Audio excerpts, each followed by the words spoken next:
Hey guys, Dylan from the Geek Duo here, and today I'll be bringing you my reaction to Shadowhunters Season 1, Episode 13, titled Morning Star. Clary's last shot at waking her mother up means she must turn to an old enemy for help. Jace deals with Hodge's betrayal and wages an internal battle. So, first up, that title is the literal translation for the last name Morgenstern. Morgan meaning morning, Stern meaning star. So, obviously, this is going to be a family centric episode, or at least it should be based on that. Now, I was confused with the synopsis for this because Clary doesn't really have any old enemies. And I thought, oh, based on the thumbnail and the title, it's probably going to be having to deal with her father. Then I remembered how the last episode ended and it being revealed that Camille had the Book of the White, and yeah, that's probably who they're talking about. Also, how are they going to figure out that it was Hodge's betrayal? Because as far as I know, Lydia's going to start this knocked out, and well, I guess they could still go off of Hodge not being in the institute, considering he's meant to have a curse that binds him there, but he never actually got that removed yet. So, what's going to happen? I guess we'll find out in 3, 2, 1, go.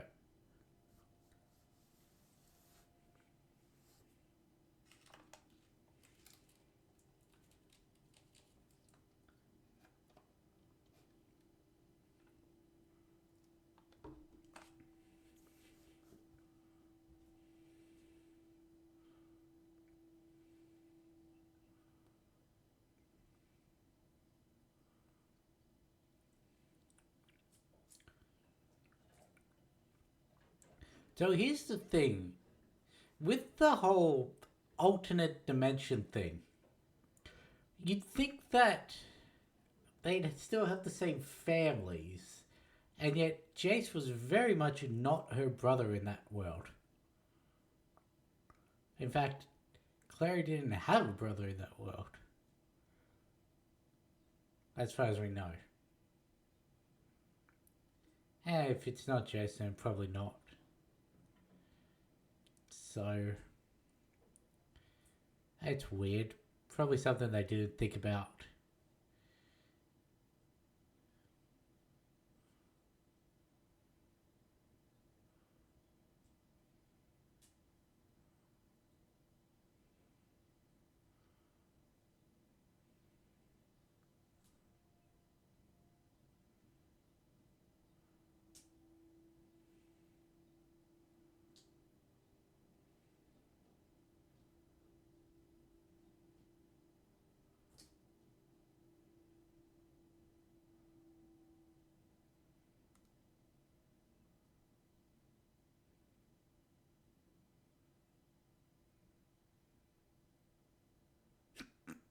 I mean, that's a fair name.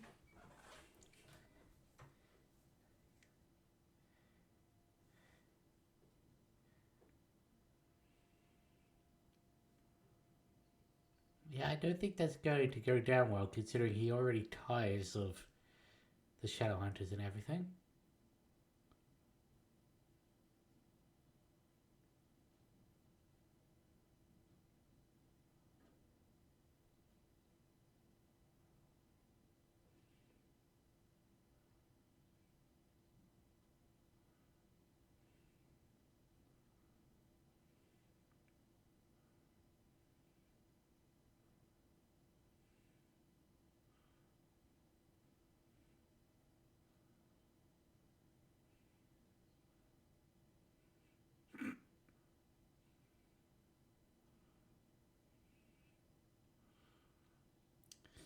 I mean, that's that's fair.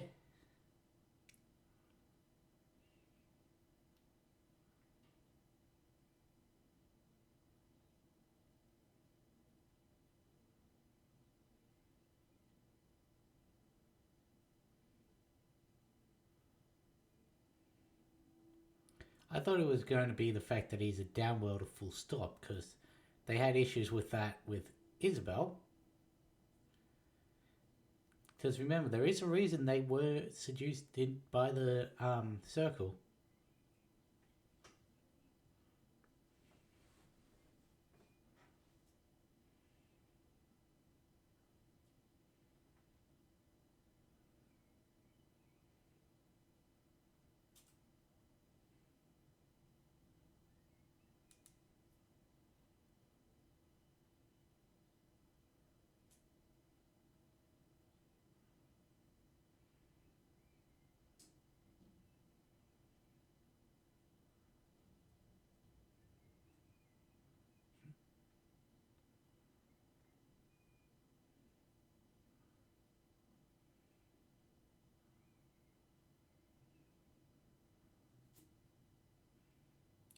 Well, luckily there are two ways of healing her. You've got Warlock Magic and you've got Iratsi's.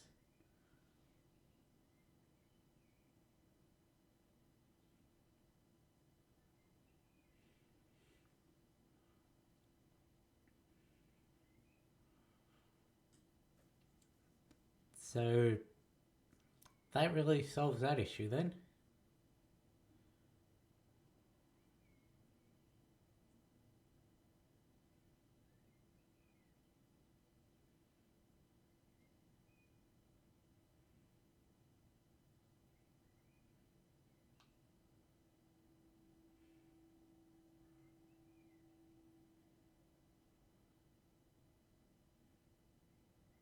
And yet,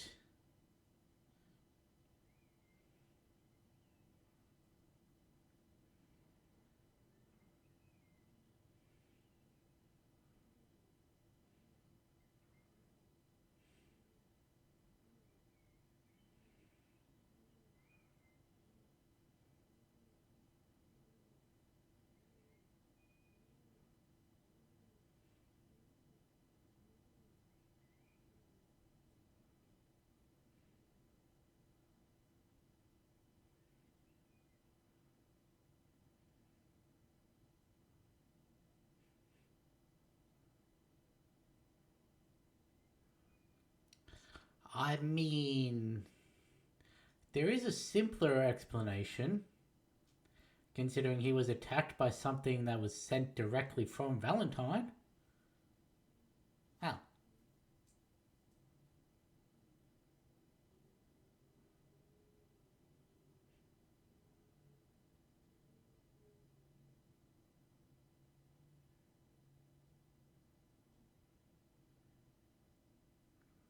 it was more obvious.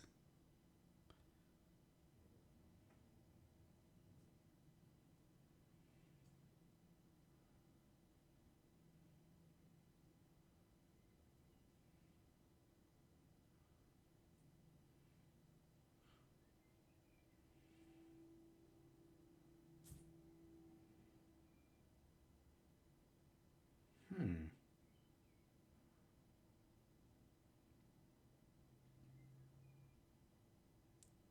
interesting set piece.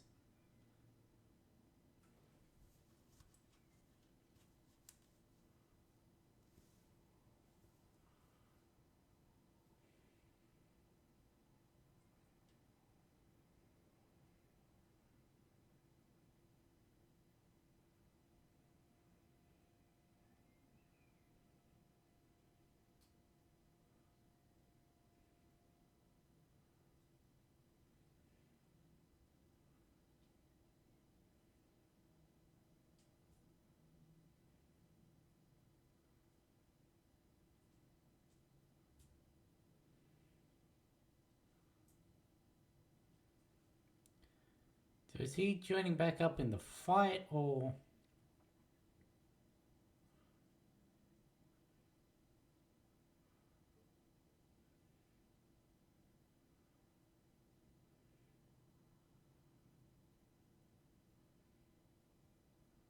Hmm, interesting. That's... Because it was angel blood dripped into the cup that created the first Shadowhunter. The purifying of downwater blood, I guess that makes sense because it's just taking the demonic essence out of it. But how does that then turn into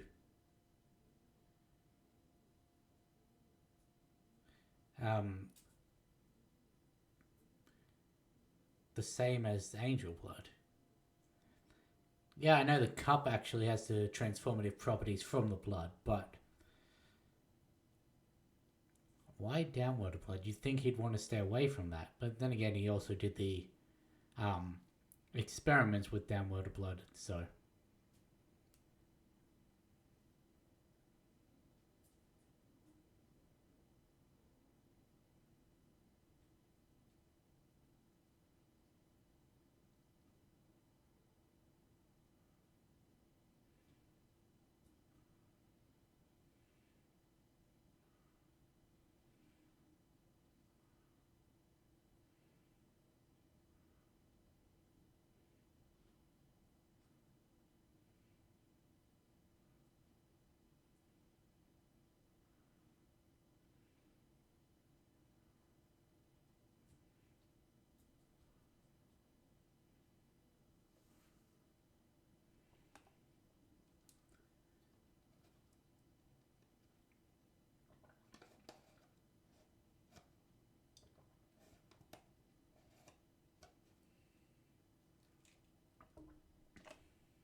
Not in the ways that really matter, because in the ways that matter, Luke is your father.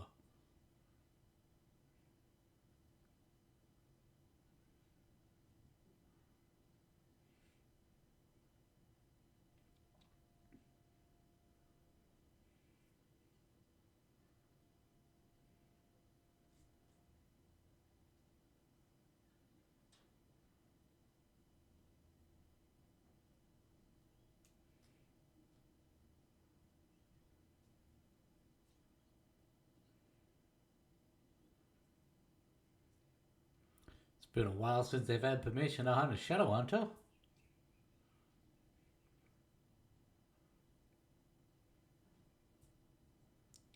Razels.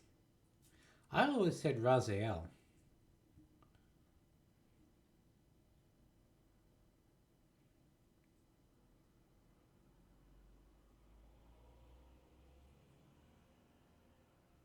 I have no idea who they are.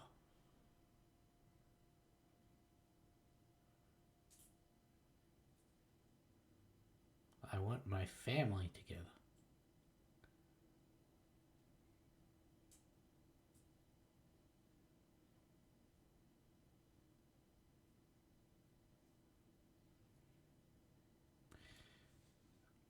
I mean, that's fair. You've betrayed people who considered you family.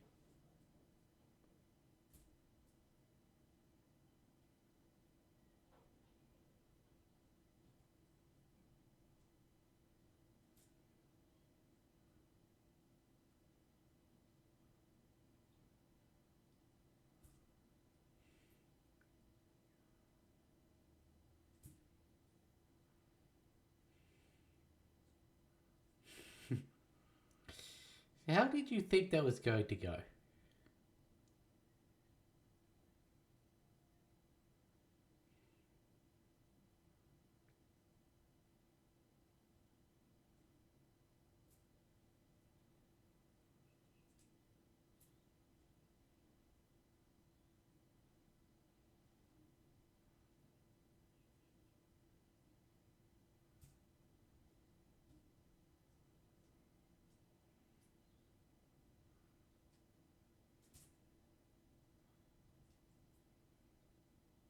I mean, she can.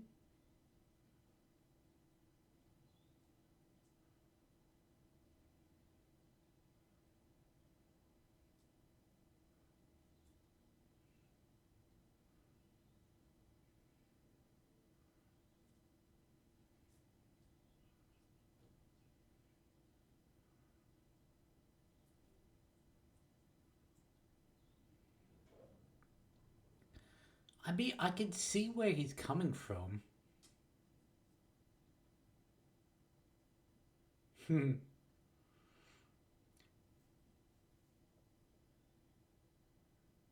You really think hiding behind a pillar is gonna save you from a wolf?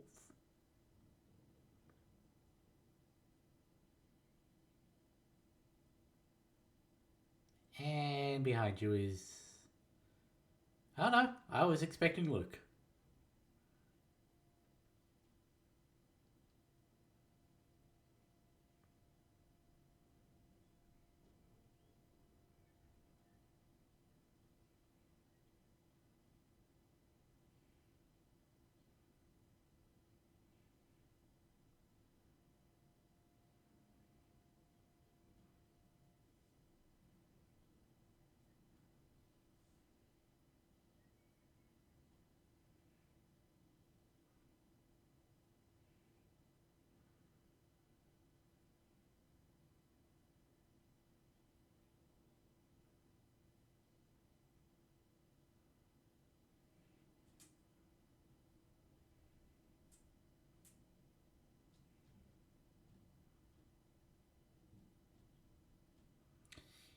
Yeah, but Jace also has some advantages in that he is very unconventional. And Adamus Bowstaff is a very interesting.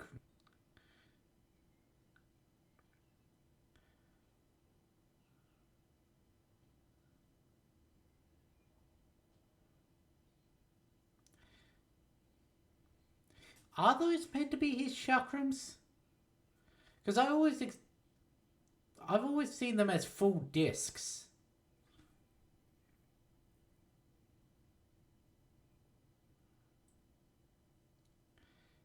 Because they're meant to be a full disc with a grip that you're meant to either slash or throw.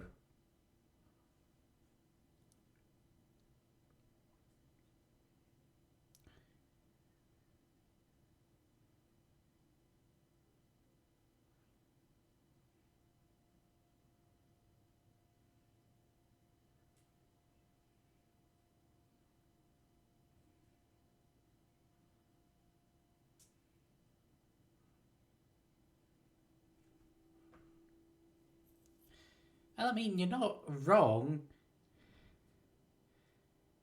but that's meant to be a surprise thing, like a surprise reveal in book 3. Like after Luke's attack, Hodge is meant to be thought dead, and then what was it?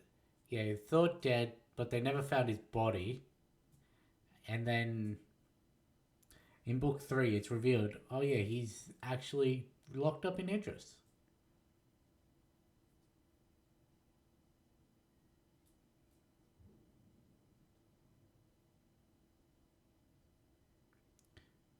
You're in a parking garage, Jace. Your voice echoes. They may not be able to see Valentine, but they can hear you.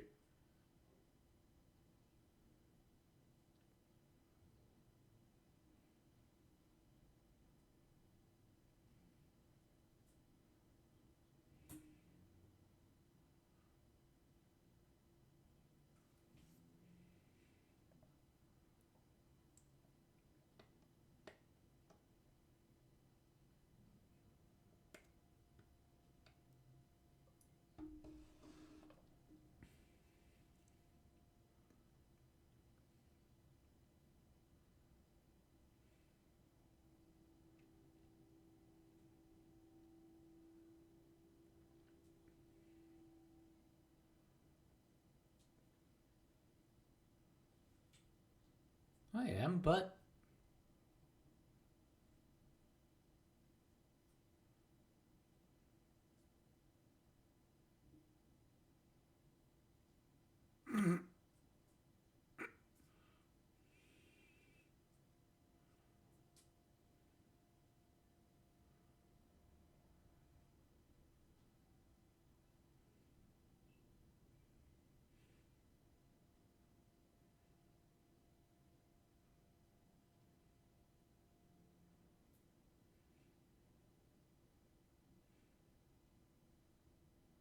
Hmm.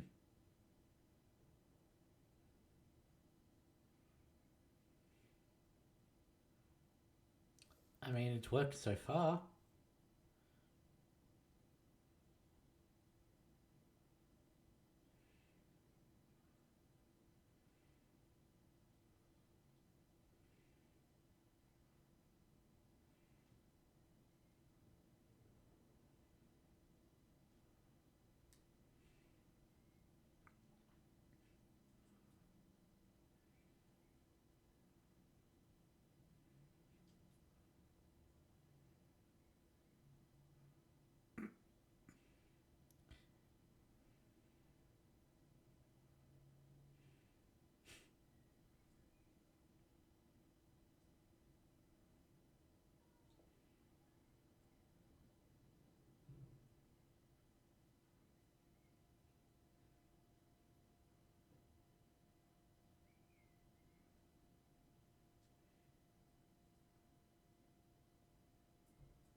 Speaking of,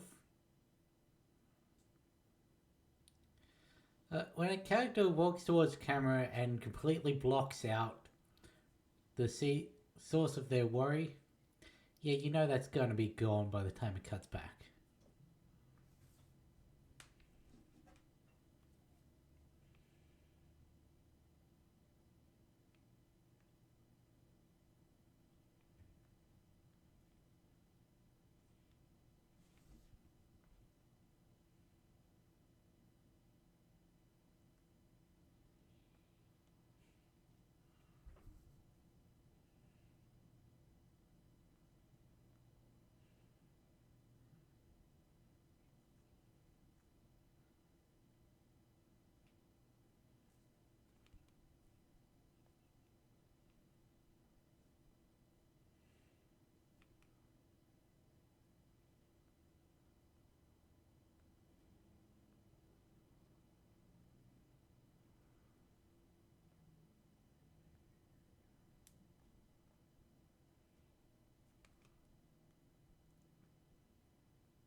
Yeah, I guess.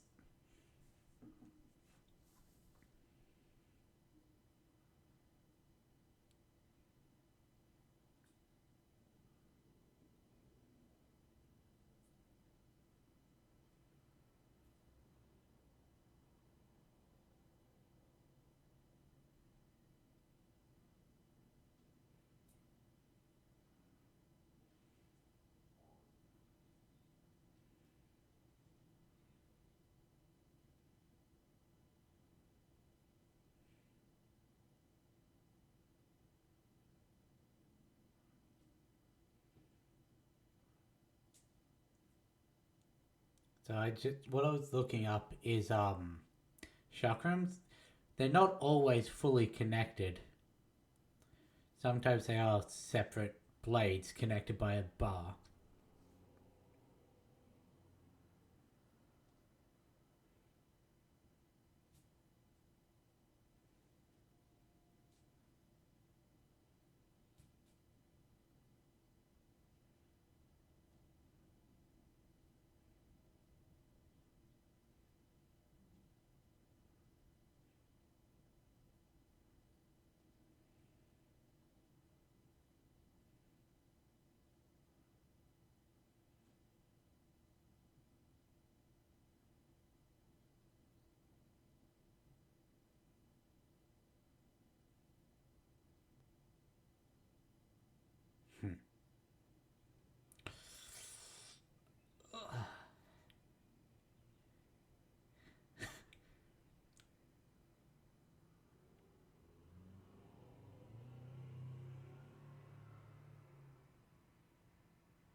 Yeah.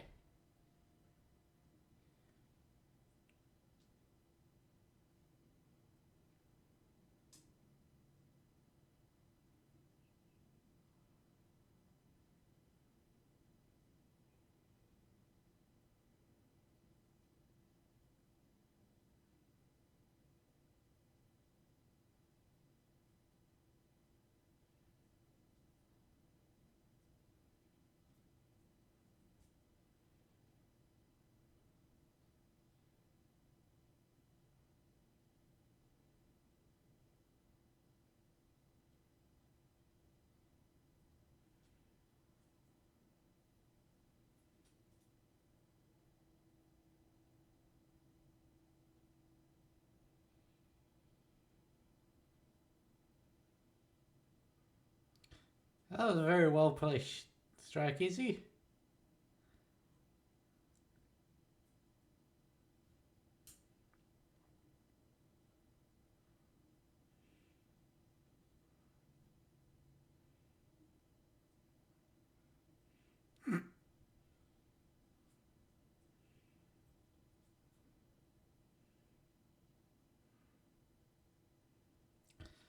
They very well could have just jumped over that beam of light.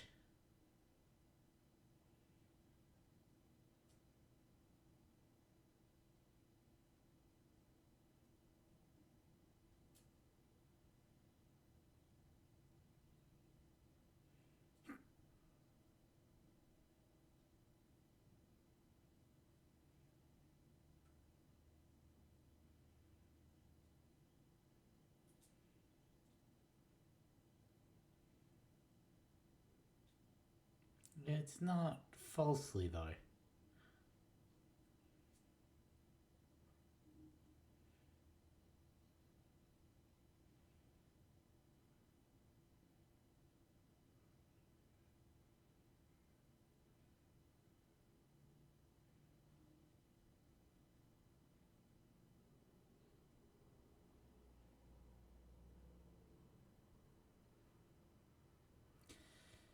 Is that guy gonna be Magnus, your old,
that's it's a very weird game to get a kid in the at their age.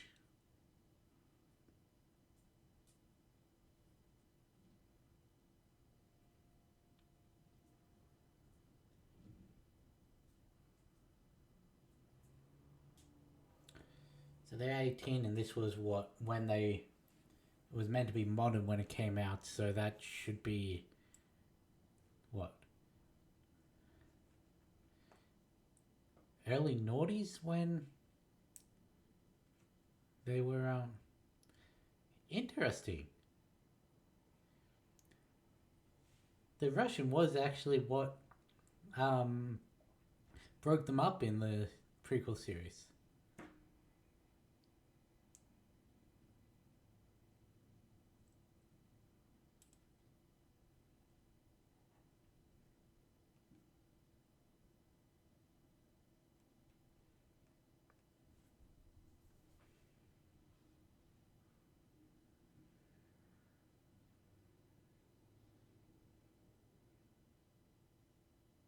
Magnus, you know how Camille is about.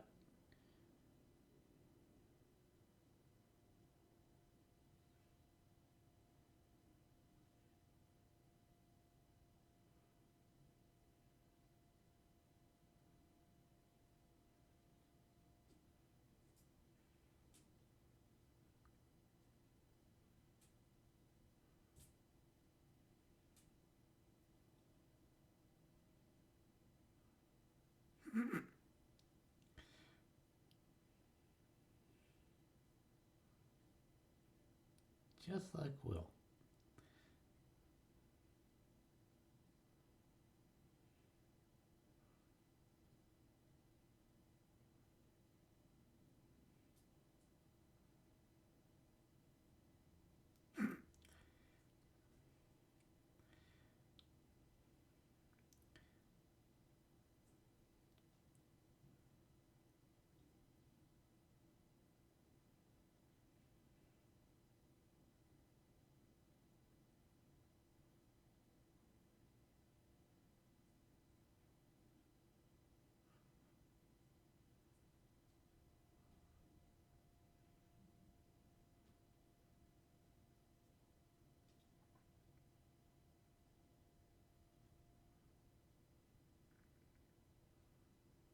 Got your document. We need your end of the bargain visible as well.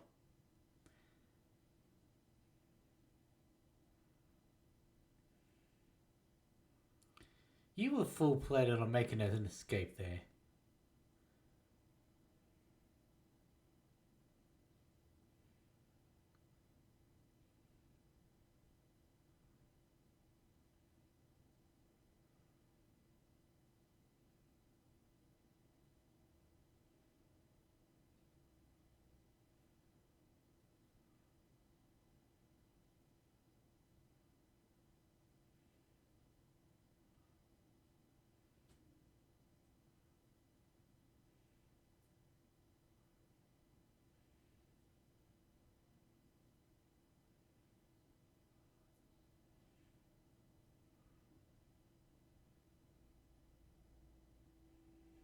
Hmm.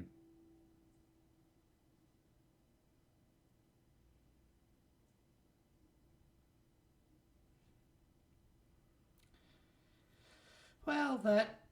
You probably won't think of that.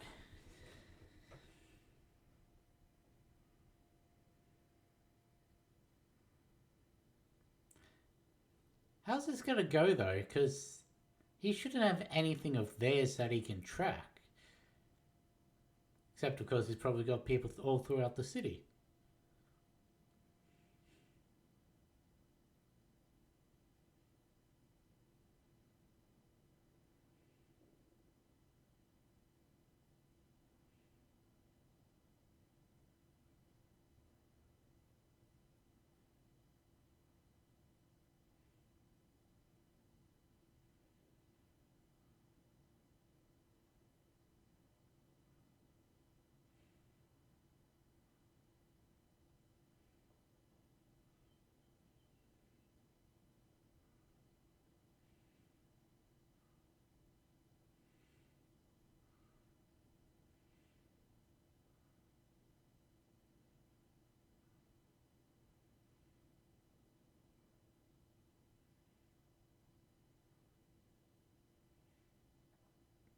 So is that meant to be Walker or Archer?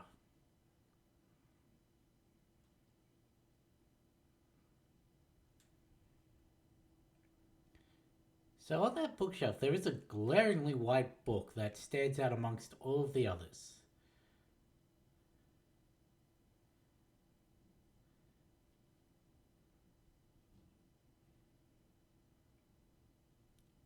Eh,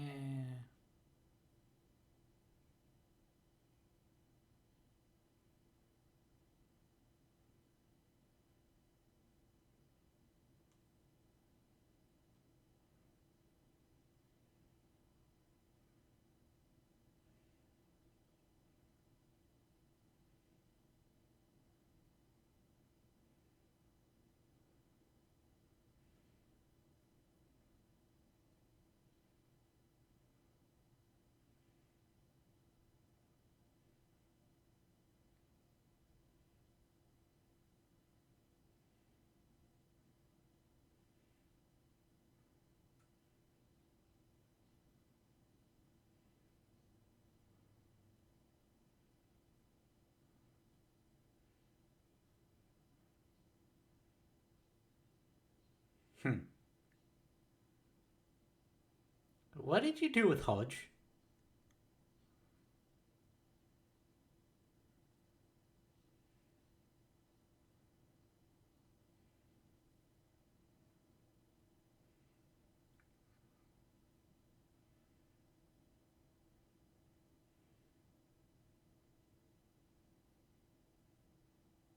Black is the absence of color. White is all colors.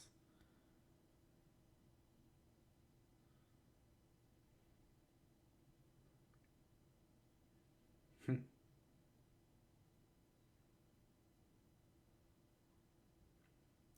So it was hidden within a cookbook in the story.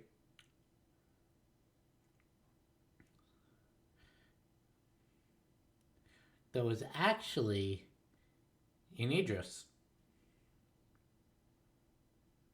Specifically the Wayland Mansion, because that's where Valentine was Like, he didn't even know it was there.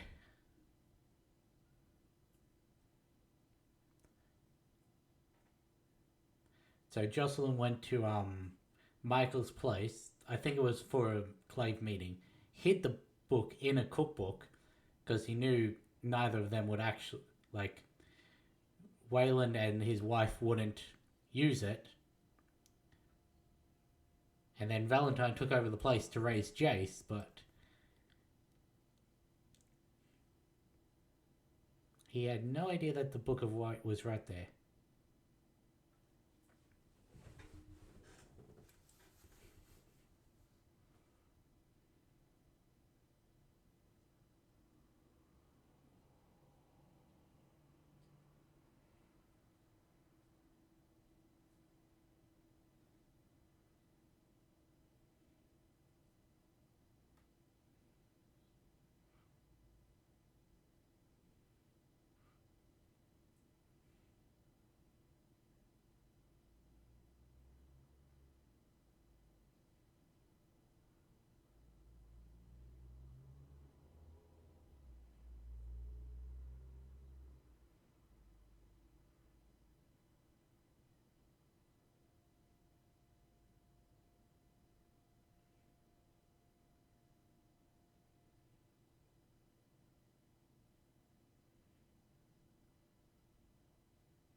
Wouldn't joining him to save his friends prove that he's more sentimental than Valentine wants? Anyway?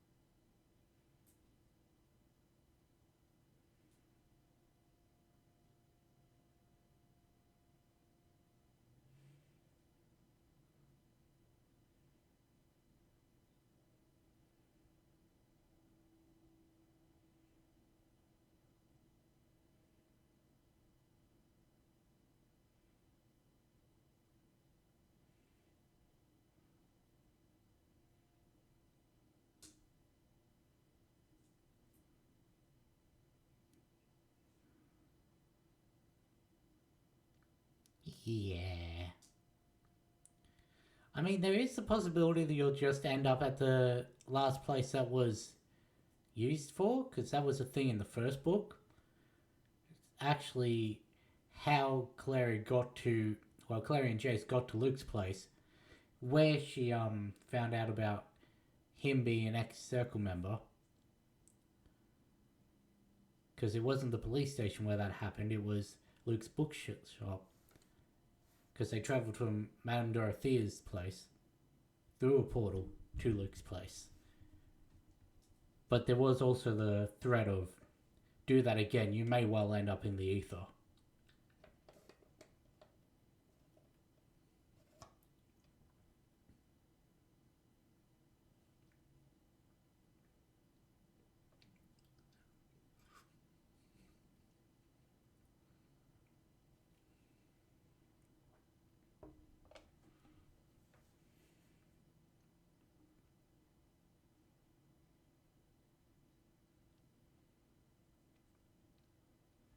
I mean, it gives you something to fight for, so yeah. Sure, it can be used against you, but it can also be the driving force of you.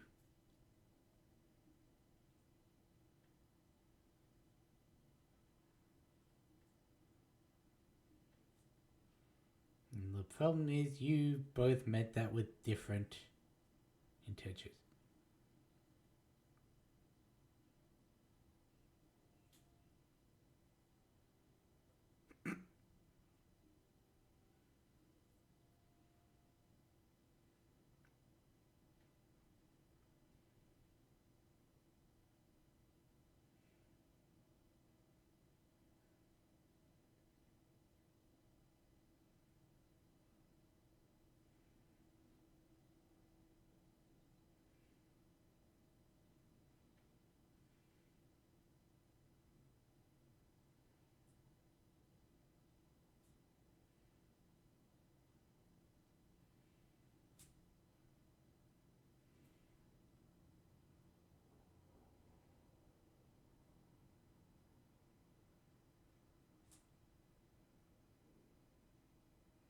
Chthonian, eh?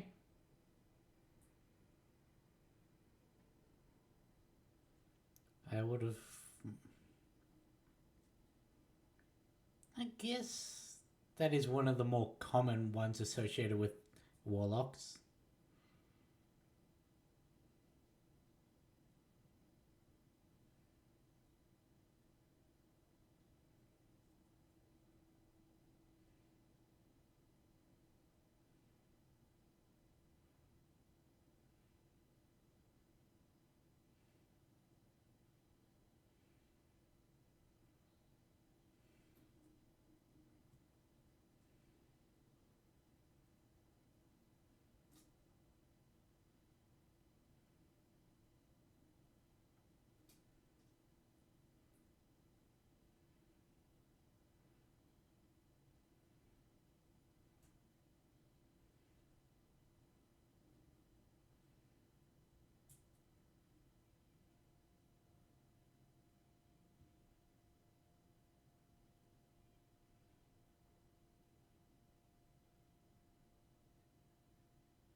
Hmm.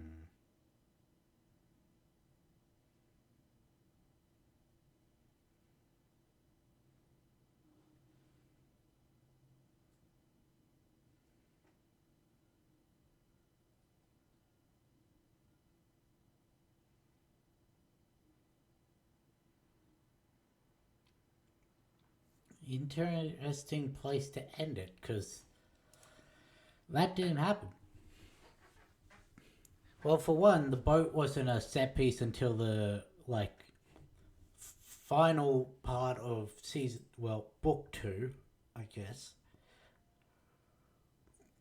And there wasn't an army of Shadowhunters on there. There were an army of demons. Specifically, one very powerful demon, and a lot of others that were like right on the cusp of like this dimension and a different one. And he didn't have the mortal cup with him. He actually had the mortal sword, which allowed you to see, on top of being able to compel Shadowhunters to tell the truth and everything, it also allows them to see through the barriers of the world in places where it is weak.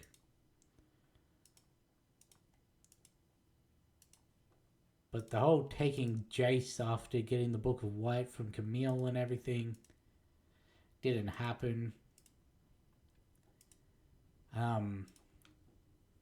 Clary's reaction to Jocelyn waking up was also very different from how it happened in the book, because completely different circumstances and everything.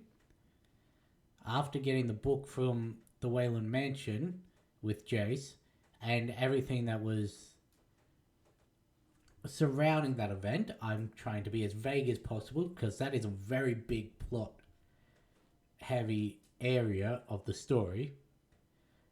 They get the book, deliver it to Magnus. Magnus wakes Jocelyn up, sends her through to Idris. And yeah, there was a bit of a tear reunion. I don't actually know if it was Magnus, because at this point, Jocelyn's in a hospital primarily for downworlders and everything. It's run by Katarina Loss. So I think they may have actually given it to Magnus. He sent it through to her, and then Jocelyn was sent through. But yeah, no, Clary was outright pissed at Jocelyn when she woke up, because of having her entire life stolen from her, being lied to her for her whole life and everything. Plus, they were pretty much gearing up for war at that point, so yeah. That's about as much as I can say about that, because, like I said, a very plot heavy area of the book. But yeah, so it was very different. And that was book 3. I do wonder, are they going to touch on certain things? Because as it is now, there are parts of the book they can't do because of the changes that they've made. Like, it wouldn't make sense for it to happen the way that it does in the book. But I guess there is also stuff that they're now able to do because of the changes that, while not directly happening in the book, they are, like, they do adhere to the rules set by the universe. Well, I guess my TV screen's about to turn off because I can't find the remote. Yeah, that was honestly just gonna give my thoughts. A little bit of a weak ending of a season. Like, sure, I guess the whole taking of Jace onto the boat would be intrigue of bringing people into the next season. But Jocelyn, like I said, the first book ended with the reveal of Clary and Jace being siblings. And so the second book ended with a massive battle. And, well, it seems like that massive battle is going to be an undercurrent, just based off what I'm assuming from the second season, is going to be an undercurrent of the next season. Because I guess I can say this now, considering it's sort of been set up, but you know how I said that, now, if I am going to talk about this, if you don't want to hear this very heavy spoiler for the second book that isn't even been referenced in the story now, I'm going to put a time frame on the screen, jump ahead to then, but I'm about to start talking about it now. So, in the second book, you know how I said that the Inquisitor coming in and having a go at one of the members of the Institute, that was actually her having a go at Jace, because there was suspicion of him working alongside Valentine. And so, when he does eventually end up on the boat, because he does end up there, they launch this massive attack, not to rescue Jace, but to stop him and Valentine. And that was the very end of the book. Like, the entire book was undercut with this, is Jace working with Valentine thing from the Clave, even though we and the people of the Institute knew that wasn't a thing. There was also the fact that he did have the portal shard that showed him the manor house in Idris. And they're sort of using that as evidence. And, well, there's a big thing revealed about Jace in that. But yeah, so basically, the whole thing was the Clave suspects that Jace, having been revealed to have been Valentine's kid, had been raised by him up until he was 10 years old, where he was then sent to the Institute, suspiciously sent to 2 ex-Circle members. They think that Jace's whole thing has been a lie. He's secretly been working for Valentine his entire life, and because of that, they want to prosecute him, much in the same way that they were prosecuting Isabel for treason. Now, obviously, no one in the Institute believes that, but then, at one point, Jace does break out of the Inquisitor's chambers, Well, first off, he gets sent to the Silent City, and then Valentine attacks there, which is how he gets the Mortal Sword, which further implicates Jace because, hey, Valentine attacked here, and he left you untouched. Like, sure, you were in a cell, but, like, he could have very well come down and hurt you. You've opposed him so much. And then, because here's the thing. Across both series that I've read, because I am almost finished with the Infernal Devices, there are two members of the Clave, counting Inquisitor and Consul, who are not corrupt. One is the Inquisitor from the Infernal Devices. I guess no. I guess the Consul isn't corrupt there, but he is a dick. I guess I should say that. And I guess saying change the word corrupt into a dick, because that's a good way to describe it. Like Inquisitor Herondale, she's a dick. The Consul from Infernal Devices, he's a dick. The Consul from Book 3 in Mortal Instruments, he's a dick.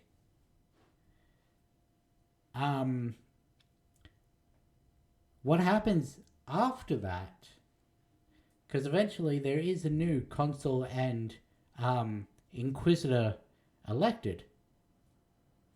The Inquisitor is a dick. Yet the Inquisitor from the Infernal Devices and the new Consul at the very end of the series, they're good. Or at least I haven't got into anything that says that they're not. But, so, the Inquisitor doesn't want to hear that there's, from ex-Circle members, their kids, and Valentine's children, that Jace isn't corrupt. She wants to pull the full force of the law down onto Jace, in the hopes that it will bring Valentine out of hiding. Now, that's not going to work, because Valentine wouldn't do anything to step in, because that would risk himself and his plans, but they won't accept that. And yeah, so it's at the very end of the book that Jace arrives on the boat, and there's this big battle. So this next season, to bring it back to my initial point, is going to start with Jace on the boat. I don't know what's going to happen there. He's got no way of contacting anyone from the Institute, because I assume Valentine would take his phone. And, well, that's probably going to bring the Inquisitor and possibly the Consul down to the Institute again, because they're not going to believe that Jace left only to protect him. They're going to think that Jace, being Valentine's son, was a plant in this institute, much like Hodge was. And then, well, because Hodge didn't know Valentine was alive. I may want to retract that statement. I'm not 100% certain of it. I don't think that Hodge knew that Valentine was alive until word started spreading in the first book that Valentine was back. And then he tried to show his allegiance and everything. But, yeah. Hodge betrayed the Institute to help Valentine, gave him the cup, attacked a representative of the council in doing so. Jace has now left to be by Valentine's side and everything. They're going to assume that, hey, some fuckery is going on. We should blame Jace, because clearly he was involved from the start. Anyway, So that's my prediction for the next season, because it is sort of set up and based on book themes, that there's going to be, rather than just most of the inquiries happening either at the Institute or at the Silent City, it's all full force going to be, let's find Valentine and this boat, and we're going to bring the full force of the law down on both of them. And that's just going to be what the season is about. But anyway, I was sort of expecting, since this is the final episode, you'd think that there would be some like grandiose fight or something from a show like this. And I guess it is a subversion that there isn't a big fight, but it also sort of, as I said, makes it feel a little lackluster in the fact that it was basically a fetch mission, and then one of the main cast left to save the rest of them. And that's basically all it ran down to. Oh, and Camille escaped.